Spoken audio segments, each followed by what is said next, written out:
জুলাই গণঅভ্যুত্থানের পর ভারতে পালিয়ে যাওয়া ওবায়দুল কাদেরের শারীরিক অবস্থা সংকটাপন্ন। কার্যক্রম নিষিদ্ধ আওয়ামী লীগের এই সাধারণ সম্পাদককে কলকাতার অ্যাপোলো হাসপাতালে ভেন্টিলেশনে রাখা হয়েছে। বার্ধক্যজনিত একাধিক অসুস্থতার কারণে বেশ কিছুদিন যাবৎ শয্যাশায়ী ছিলেন ওবায়দুল কাদের। দেশীয় সম্প্রচার মাধ্যম চ্যানেল 24 এর এক প্রতিবেদনে দাবি করা হয়েছে 2 জানুয়ারি আচমকায় তার শারীরিক অবস্থার অবনতি ঘটে। জামাত শিবিরের বাচ্চাদের বা গণঅভ্যুত্থানের কোটার আন্দোলনকারীদের শায়েস্তা করতে ছাত্রলীগই যথেষ্ট, আরো উস্কানিমূলক কঠোর অবস্থানে ছিলেন। এই একটা সালমান এফ রহমান, আনিসুল হক, আল্লাহ তাকে হায়াত দিক, মানে বেঁচে থেকে আরো যন্ত্রণাগুলো দেখুক। তারেক রহমান সাহেব কেন দেখা করলো, ওনার সাথে কেন কথা বললো? কথা বলতে হয় ভাই, উনি তো এই দেশের রাজনীতি করতে আসছে, তাই না? প্রধান একটি দলের উনি নেতা, তারপর কি আজকে ভারপ্রাপ্ত চেয়ারম্যান না, সরাসরি চেয়ারম্যান আজকে থেকে। ওনাকে সবাই সাথেই কথা বলতে হবে। আমার দেশ পত্রিকার মাহমুদুর রহমান সাহেবের সাথে কথা বলে নাই, সেটা নিয়েও অনেকের জ্বালা। কেন ওনার সাথে কথা বললো? আসলে জ্বালাটা হয় কেন জানেন?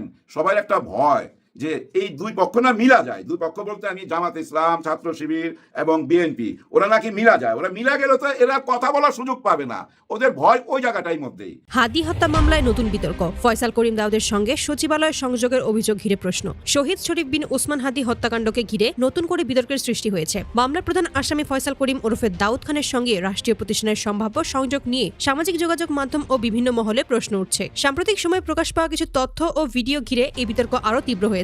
অভিযোগ উঠেছে, হাদি হত্যা মামলায় প্রধান আসামি ফয়সাল করিম দাউদের সঙ্গে সরাসরি সচিবালয় সংশ্লিষ্ট একটি প্রতিষ্ঠানের যোগাযোগ ছিল। এই অভিযোগের কেন্দ্রে রয়েছে স্বরাষ্ট্র মন্ত্রণালয়ের অধীন মাদকদ্রব্য নিয়ন্ত্রণ অধিদপ্তরের একটি টেলিভিশন বিজ্ঞাপন টিভিসি, যেখানে অভিনয় করেছিলেন ফয়সাল করিম। জানা গেছে টিভিসি 4 ফাইনাল শিরোনামের এই বিজ্ঞাপনটি প্রথম প্রকাশিত হয় 2025 সালের জানুয়ারিতে। ভিডিওটি মাদকদ্রব্য নিয়ন্ত্রণ অধিদপ্তরের অফিসিয়াল ইউটিউব চ্যানেলে আপলোড করা হয়েছিল। বিজ্ঞাপনটিকে ফয়সাল করিমকে একজন অভিনেতা হিসেবে দেখা যায়, যা পরবর্তীতে হাদি হত্যা মামলায় প্রেক্ষাপটে নতুন প্রশ্নের জন্ম দেয়। উল্লেখযোগ্য বিষয় হল 2026 সালের 3 জানুয়ারি সকাল আনুমানিক 11টার দিকে মাদকদ্রব্য নিয়ন্ত্রণ অধিদপ্তরের অফিসিয়াল ইউটিউব চ্যানেল থেকে ভিডিওটি সরিয়ে ফেলা হয়। তবে ভিডিওটি কেন সরানো হয়েছে সে বিষয়ে সংশ্লিষ্ট দপ্তর থেকে এখনো কোনো আনুষ্ঠানিক ব্যাখ্যা পাওয়া যায়নি। আসসালামু আলাইকুম ওয়া রাহমাতুল্লাহ। নতুন একটা নিউজে আপনাকে স্বাগতম।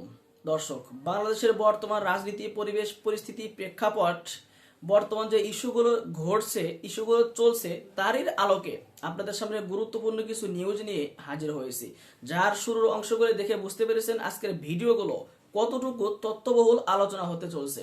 দর্শক, অনুরোধ থাকবে ভিডিওটি না টেনে শুরু থেকে শেষ পর্যন্ত দেখবেন, তাহলে ভিডিওর মূল রহস্যগুলো জানতে পারবেন, বুঝতে পারবেন। দর্শক, আমার চ্যানেলে নতুন পুরাতন সে যে হন না কেন, কে কোথা থেকে দেখছেন এবং আগামী জাতীয় নির্বাচনে কে কোন দলকে ভোট দিতে চাচ্ছেন, কোন দলকে সাপোর্ট করছেন, আগামী জাতীয় নির্বাচন কোন দল সরকার গঠন করুক, জামাত ইসলাম, বিএনপি বা এছাড়াও আরো অন্য দল, আপনি কোন দলকে সাপোর্ট করছেন? অনেকের হয়তো জীবনের প্রথম ভোট, অনেকের দ্বিতীয় ভোট, অনেকের তৃতীয় ভোট। আপনি কোন দলকে ভোট দিতে চাচ্ছেন অবশ্যই ভিডিওর কমেন্ট বক্সে কিন্তু জানিয়ে দিবেন। দর্শক, যারা এখন আমার চ্যানেলটি সাবস্ক্রাইব করেননি, চ্যানেলটি সাবস্ক্রাইব করে পাশে থাকা বেল আইকনটি বাজিয়ে রাখবেন। আর যারা ইতিমধ্যে চ্যানেলটি সাবস্ক্রাইব করেছেন সকলকে অসংখ্য অসংখ্য ধন্যবাদ। দর্শক, ভিডিওতে একটি লাইক দিয়ে আমরা ধারাবাহিকভাবে ভিডিওর মূল বিস্তারিত আলোচনাগুলো দেখে আসি। 2008 সালে যেমন শেখ হাসিনার চাহিদা অনুযায়ী তাকে 200-এর অধিক আসনে জিতিয়ে আনা হয়েছিল। এটি ছিল ডিজিএফআই, সেনাবাহিনী এবং বাংলাদেশের যারা এস্টাবলিশমেন্ট ছিল, ওই সময়ের যারা ক্ষমতাধর ব্যক্তি ছিল, তাদের মাস্টার প্ল্যানের অংশ। ঠিক ত্রয়োদশ জাতীয় সংসদ নির্বাচনেও সেটিরই পুনরাবৃত্তি হতে যাচ্ছে বলে বিশ্লেষক মহল মনে করছে। তার কিছু আলামত ইতিমধ্যে আমাদের কাছে পরিষ্কার হয়ে গেছে। যেমন আমি একটা উদাহরণ দেই আপনাদেরকে। ঠিক যে কারণে জামাত ইসলামের একজন প্রার্থীর মনোনয়ন অবৈধ ঘোষণা করা হয়েছে, বাতিল করা হয়েছে, ঠিক সেই একই কারণে আরেকজন রিটার্নিং কর্মকর্তা বিএনপির একজন প্রার্থীর মনোনয়ন বৈধ ঘোষণা করেছে। এই যে স্পষ্ট পক্ষপাতিত্ব, এটি কি শুধু শুধু হয়েছে, এমনি এমনি হয়েছে? এই বিষয়ে আমি আপনাদের সামনে আসব। তার আগে আর একটা বিষয়ে একটু আলোকপাত করে নেওয়া দরকার সংক্ষেপে, কারণ ইস্যু এত বেশি যে আসলে একই দিনে 2-3টা না বললে শেষ হয় না। গাজীপুরে যে জুলাই কন্যা তাহরিমা, এই মেয়েটাকে আপনারা জানেন যে গ্রেপ্তার করা হয়েছে, পুলিশ তাকে গ্রেপ্তার করেছে, ডিবি। তার বিরুদ্ধে অভিযোগ আনা হয়েছিল 50 কোটি টাকা চাঁদাবাজির মামলা। তো এই বিষয়টি আস্তে আস্তে সামাজিক যোগাযোগ মাধ্যমে প্রকাশ হতে হতে যে মেয়েটি এত সহজ সরল, মানুষ যারা বাটপার হয় তাদের চেহারার ভিতরে, তাদের লুকের ভিতরেই একটি বাটপারিত্ব ভাব থাকে, কিন্তু এই মেয়েটি এত সহজ সরল এবং তাকে যেখান থেকে গ্রেপ্তার করে আনা হয় দেখা যাচ্ছে সে 250 টাকা দামের একটি মশারির নিচে একটি 10,000 টাকা দামের ভাড়া বাসায় থাকেন, একেবারে জীর্ণ শীর্ণ অবস্থা। তো সেই মেয়ে কারো কাছ থেকে 50 কোটি টাকা চাঁদা দাবি করেছে, তাহলে যে করেছে এর আগেও তাহলে সে চাঁদাবাজি করেছে কিছু কিছু, 50 লাখ না হোক 10 লাখ, 1 লাখ, 2 লাখ, 50,000, 20,000 এরকম চাঁদাবাজি করেছে। তো এরকম চাঁদাবাজি করলে তার ভিতরে তা তো একটা আভিজাত্যের ভাব আসার কথা, একটা মেকি আভিজাত্য আসার কথা, সেটি কিন্তু নাই, দেখি নাই। পরে কিছু মানুষ, কিছু অনুসন্ধানী মানুষের অত্যন্ত দৃঢ়চেতার কারণে বিষয়টি বেরিয়ে এসেছে। কালবেলার এক সাংবাদিক, তার নাম নাইমুর রহমান দুর্জয়, এই যে কালপ্রিট, এ আগে আমাদের সময়ে চাকরি করত বসুন্ধরা গ্রুপে। তো বসুন্ধরা গ্রুপে তাকে কুকর্ম করার কারণে, আকাশ কুকাশ করার কারণে তাকে ওখান থেকে ঘাড় ধরে বের করে দেওয়া হয়। পরে তাকে কালবেলায় যখন নিয়োগ দেওয়া হয়, সন্তোষ শর্মাকে কালবেলার সাংবাদিকেরা বলেছিল যে এই ছেলে তো তার কুকীর্তির কথা যখন জানায় যে কিন্তু এই দুনিয়ার নিকৃষ্ট, সন্তোষ শর্মা তখন বলেছিল যে একে নিয়োগ দেওয়ার জন্য প্রচন্ড চাপ আছে। তো তারপরে এই ছেলেকে কালবেলায় নিয়োগ দেওয়া হয়। কালবেলার এখন বর্তমান সম্পাদক কিন্তু একজন বিএনপি নেতা। তো যাই হোক, এই ছেলে কি করেছে, এই সুরভিকে কুপ্রস্তাব দিয়েছে কক্সবাজার নিয়ে যাওয়ার। তো সে তো জুলাই কন্যা, জুলাই যোদ্ধা, সে ঘৃণা ভরে এটি প্রত্যাখ্যান করেছে এবং এটির প্রতিবাদ করেছে সোশ্যাল মিডিয়ায়। এই তার অপরাধ।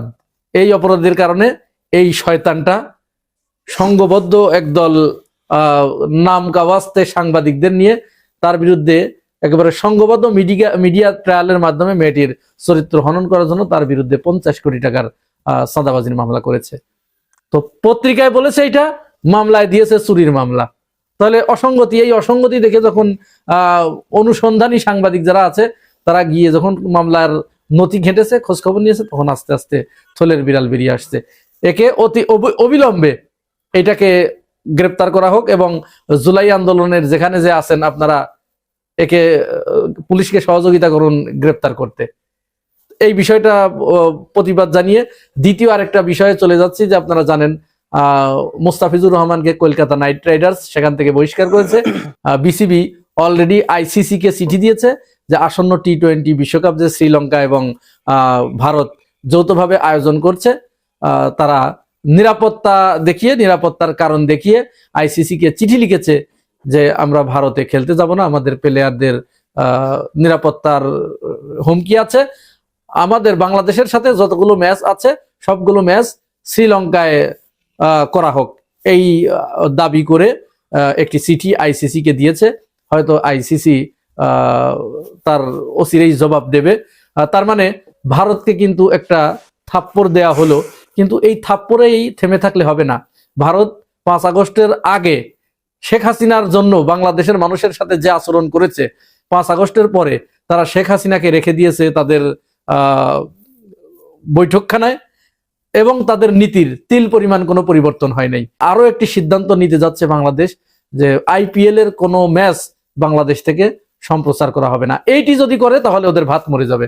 ওরা বাংলাদেশের কাছে ফিরে আসলো বলে আর একটি কাজ করতে হবে, বাংলাদেশে যে 26 লক্ষ ভারতীয় চাকরি করছে এদের অতি দ্রুত এই চাকরি থেকে এদেরকে এখান থেকে বহিষ্কার করতে হবে, অতি দ্রুত বহিষ্কার করতে হবে। এবার চলুন আমরা ওই বিষয়ে চলে যাই, যে একই বিষয়ে দুজন ডিসি, একজন হচ্ছে কুড়িগ্রামের আর একজন হচ্ছে ফেনীর। কুড়িগ্রামে যিনি ডিসি বর্তমান রিটার্নিং কর্মকর্তা অন্নপূর্ণা দেবনাথ, ইনি জামাতের প্রার্থী মাহবুব আলম সালেহীন, তার মনোনয়নপত্র বাতিল করে দিয়েছেন। আজ আমি যখন এই ভিডিও করছি 4 জানুয়ারি রবিবার, কারণ দেখানো হলো যে তিনি দ্বৈত নাগরিক। সুতরাং এই বিষয়ে যেহেতু এখনো কোনো সিদ্ধান্ত হয় নাই, একেবারে ফাইনাল কাগজপত্র সাবমিট করতে পারেন নাই, এই জন্য তার মনোনয়নপত্র বাতিল করা হলো। এরপরে মাহবুব আলম সালেহীন তিনি কিছু কথা বলতে চাইলেন যে আমি কাগজ দিচ্ছি, আমার কাছে কাগজ আছে, বা আরো কিছু আর্গুমেন্ট যখন করতে গেলেন তিনি তার কথা না শুনেই তিনি অন্দরমহলে চলে গেলেন। তার মানে তাকে এখন মামলার দিকে যেতে হবে। অপরদিকে দেখুন বিএনপির মনোনীত প্রার্থী ফেনী 3 আসনের আব্দুল আওয়াল মিন্টু, তার বিষয়টা আমি একটি এই ভিডিওটার মাধ্যমে আপনারা দেখুন, মুখে আর কিছু বলবো না। জনাব আব্দুল আওয়াল মিন্টু পিতা শফিউল্লাহ বিএনপি। এখানে উল্লেখ করেছেন যে উনি নাগরিকত্ব ত্যাগের আবেদন করেছেন। বইটা কোথায় আমার নিজের আমাদের এখানে উনি প্রমাণক হিসেবে দাখিল করেছেন যে উনি ওখানে মার্কিন এম্বাসিতে উনি নাগরিকত্ব পরিত্যাগের আবেদন দাখিল করেছেন। এবং আমরা যদি সংবিধানের যেটা আছে যে সংশ্লিষ্ট ধারা, সেখানে বলা আছে যে দ্বৈত নাগরিকত্ব গ্রহণের ক্ষেত্রে বিদেশি রাষ্ট্রের নাগরিকত্ব ত্যাগ করলে এই অনুচ্ছেদের উদ্দেশ্য সাধন কল্পে তিনি বিদেশি রাষ্ট্রের নাগরিকত্ব অর্জন করেছেন বলে গণ্য হইবেন না। তো ওনার এফিডেভিটে ওনার যে ডিক্লারেশন যে উনি ত্যাগ করেছেন এবং এই ত্যাগ করে থাকলে এই অনুচ্ছেদের উদ্দেশ্য কল্পে তিনি বিদেশি রাষ্ট্রের নাগরিকত্ব অর্জন করেছেন বলে গণ্য হইবেন না। তো উনি যদি বিদেশি রাষ্ট্রের নাগরিকত্ব অর্জন করেছেন বলে গণ্য না হন, তাহলে হচ্ছে ওনার এই মনোনয়ন পত্র গ্রহণ করা যায়। আমরা এটা গ্রহণ করছি। তাহলে এখানে যে কোনো একজন তো বেঠিক, তাই না? যদি ফেনীর ডিসি সঠিক থাকেন তাহলে নিঃসন্দেহে কুড়িগ্রামের ডিসি বেঠিক, আর যদি কুড়িগ্রামের ডিসি সঠিক থাকেন তাহলে ফেনীর ডিসি বেঠিক। এটি কেন হলো আমরা সরকারের কাছে জবাব চাই। অবশ্যই সরকারকে এর ব্যাখ্যা দিতে হবে এবং এই দুই ডিসিকেও এর ব্যাখ্যা দিতে হবে। একজনের জন্য একরকম আর একজনের জন্য আরেক রকম একই বিষয়ে এটি কখনোই মেনে নেওয়া যায় না। এতে অবশ্যই এই নির্বাচন প্রশ্নবিদ্ধ হবে। এই প্রশ্নবিদ্ধ নির্বাচন আমরা চাই না। আর এই নির্বাচন যে প্রশ্নবিদ্ধ হতে যাচ্ছে এবং এরা যে নিজেরা কিছু করে নাই, এদের উপরে যে অন্য কেউ আছে তার একটি জলজান্ত প্রমাণ আসুন আমরা দেখি। এই যে দেখুন, তারেক রহমানের সাথে এনএসআই এর প্রধান আবু মোহাম্মদ সারোয়ার ফরিদ, তিনি সমস্ত প্রথা ভেঙে বিএনপির কার্যালয়ে গিয়ে তারেক রহমানের সাথে একান্তে প্রায় 1 ঘন্টা 10 মিনিটের মতো রুদ্ধদ্বার বৈঠক করেছেন। অর্থাৎ 4 জানুয়ারিতে তিনি 12টা 15 মিনিটের সময় বিএনপির কার্যালয়ে যান এবং 1টা 21 মিনিট পর্যন্ত তারেক রহমানের সাথে অত্যন্ত ঘনিষ্ঠভাবে এবং রুদ্ধদ্বার বৈঠক করেন। ইতিপূর্বে এই ধরনের নজির কোনো রাষ্ট্রীয় কোনো বাহিনীর প্রধান এইভাবে একটি দলের প্রধানের সাথে বৈঠক করার নজির নাই। তাহলে এই যে আলামতগুলো, এই আলামতগুলো কিন্তু শুভ আলামত নয়। এইগুলো একটি অন্যরকম বার্তা দিচ্ছে, যে বার্তা অবাধ এবং সুষ্ঠু নির্বাচনের জন্য একটি প্রশ্নবোধক চিহ্ন এঁকে দিয়েছে।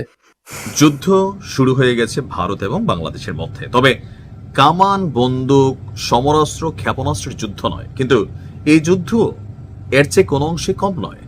আপনারা জানেন যে আমাদের বাংলাদেশ ক্রিকেট দলের স্টার আইকন খেলোয়াড় মুস্তাফিজ বেশিরভাগ সময় হায়দ্রাবাদ বা দিল্লি ডেভিল ডেয়ার, তারপর হচ্ছে যে কেকেআর এর পক্ষে বিভিন্ন সময় খেলেছেন। তো যেহেতু এই মুহূর্তে ভারত বাংলাদেশের সম্পর্ক ভালো না, স্বাভাবিকভাবে ভারতের জনগণ বাংলাদেশের একজন খেলোয়াড়কে আইনা 9-10 কোটি টাকা দিচ্ছে, এটা তারা পছন্দ করে নাই। বাংলাদেশ থেকে প্রতিনিয়ত ভারত বিরোধী স্লোগান যাচ্ছে, ভারত থেকে প্রতিনিয়ত বাংলাদেশ বিরোধী স্লোগান তৈরি হচ্ছে। এই পরিস্থিতিতে ভারতের বিজেপি, ক্ষমতাসীন দল বা আরো বিভিন্ন গোষ্ঠীগুলা শাহরুখ খানের উপর চাপ প্রয়োগ করছে মুস্তাফিজকে বাদ দিতে। ফাইনালি শাহরুখ খানের দল চাপে পড়ে মুস্তাফিজকে বাদ দিয়েছে। এরপরেই এই ইস্যুতে ভারত বাংলাদেশের ক্রিকেট আঙ্গনে একটা যুদ্ধ ছড়িয়ে পড়েছে, কারণ বিষয়টা বাংলাদেশের জন্য অনেকটা অপমানজনক মনে হয়েছে।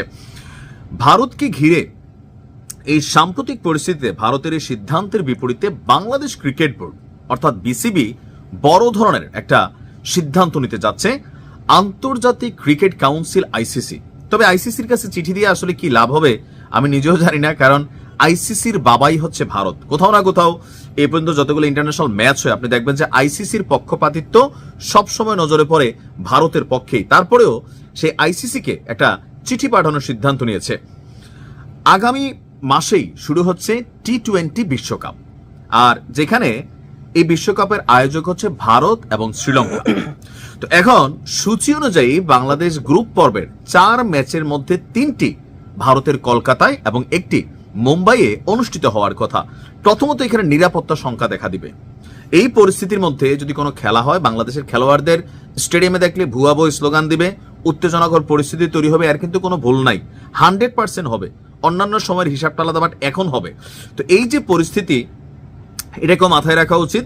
তবে আইপিএল থেকে মুস্তাফিজুর রহমানকে বাদ দেওয়ার ঘটনার পর বাংলাদেশ ভারত সম্পর্ক এবং নিরাপত্তা পরিস্থিতি নতুন করে আলোচনায় এসেছে। বিষয়টা আলোচনায় আসারই কিন্তু বিষয় যে ভারত সেখানে কোনো ঘটনা ঘটলো, এটার দায়ভার আসলে কারা নেবে। এই প্রেক্ষাপটে বিসিবির বোর্ড সভায় উপস্থিত 17 জন পরিচালক সর্বসম্মতভাবে আইসিসিকে চিঠি দেওয়ার সিদ্ধান্ত নিয়েছে। বিবিসি সূত্র বলছে চিঠিটি মূলত আইসিসির সিকিউরিটি ইউনিটের কাছে পাঠানো হবে। তবে আমি ভাবছিলাম বাংলাদেশ বিশ্বকাপে খেলতে যাবে না, ভারতে আয়োজন হলে বাংলাদেশ খেলবে না, অন্য কোনো দেশে আয়োজন করতে হবে এরকম চাপ দিবে, কিন্তু বিষয়টা হচ্ছে অন্যভাবে। তো কি কি আছে এখানে? বিসিবি স্পষ্ট ব্যাখ্যা এবং নিশ্চয়তা চাইবে। কোনটা নিশ্চয়তা?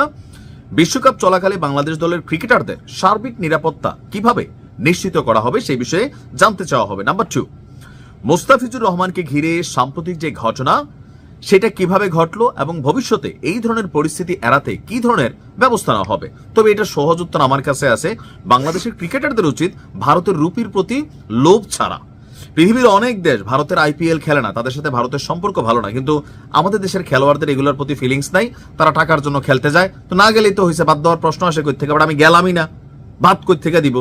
এখন যেহেতু ভারত টাকা ইনভেস্ট করবে, আমাদের বাংলাদেশে যদি হইতো, আমরা যত কথাই বলেন আমরাও কিন্তু মানতাম না যে ভারতের কোনো ক্রিকেটার কাইনা 10 কোটি 15 কোটি টাকা দিয়ে দিচ্ছে, বাংলাদেশের জনগণ রাজপথে তৌহিদি জনতা নাইমা যাইতো। তিতা বলতেছি, কিন্তু এটাই সত্য। সো ভারতের জনগণ এটাই মনে করতেছে।